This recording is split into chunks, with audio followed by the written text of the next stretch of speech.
आतंकवादी है क्या? हम लोग इस राज्य के नहीं है क्या? हम लोग कौन हैं? एक ही देश के दो शहर, एक ही उम्र के बच्चे और एक ही तरह का विरोध, लेकिन दर्द पर आवाज अलग अलग क्यों? सवाल सबसे पूछे जाएंगे, सरकार हो या विपक्ष।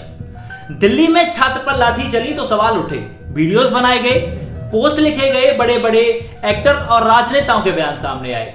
लेकिन जब रांची में भी छात्र सड़क पर था तो वहां क्या था? कटीले तार, वाटर कैनन, आंसू गैस, पुलिस की लाठियां भी थी। लेकिन इस बार आवाज इतनी कम क्यों? क्या रांची का छात्र दिल्ली के छात्र से कम महत्वपूर्ण है? देखिए, मैं आज न किसी राजनेता का नाम लूंगा, ना ही किसी एक्टर का, क्योंकि बात किसी व्यक्ति की नहीं है, बात उस सोच की है जो हर घटना को एक ही नजर से देखता है या नहीं। क्योंकि छात्र पर लाठी चलने के बाद पहला सवाल यह नहीं होना चाहिए कि सरकार किस पार्टी की है, पहला सवाल होना चाहिए कि छात्र की बात सुनी गई या नहीं। लाठी तो नहीं चली, छात्र घायल तो नहीं हुआ। अगर दिल्ली में छात्र पर लाठी चलना गलत था तो रांची में भी गलत है।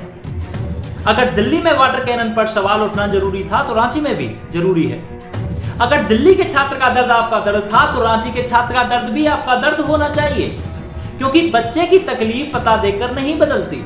और यहीं पर सबसे बड़ा सवाल खड़ा होता है, अगर किसी आंदोलन में आपकी संवेदना सरकार को देखकर बदल जाती है तो फिर आप छात्र के साथ हैं या सिर्फ अपनी राजनीति के साथ? मैं ये नहीं कह रहा कि रांची में प्रदर्शन के दौरान कौन सही था और कौन गलत, वो जांच का विषय है। लेकिन इतना जरूर कह रहा हूं कि विरोध करने का अधिकार है तो सवाल पूछने का अधिकार भी होना चाहिए।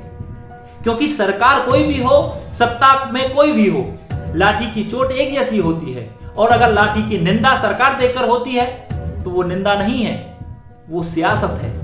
आप इस पूरे मामले को किस तरीके से देखते हैं? अपनी राय कमेंट करके जरूर बताइए। धन्यवाद।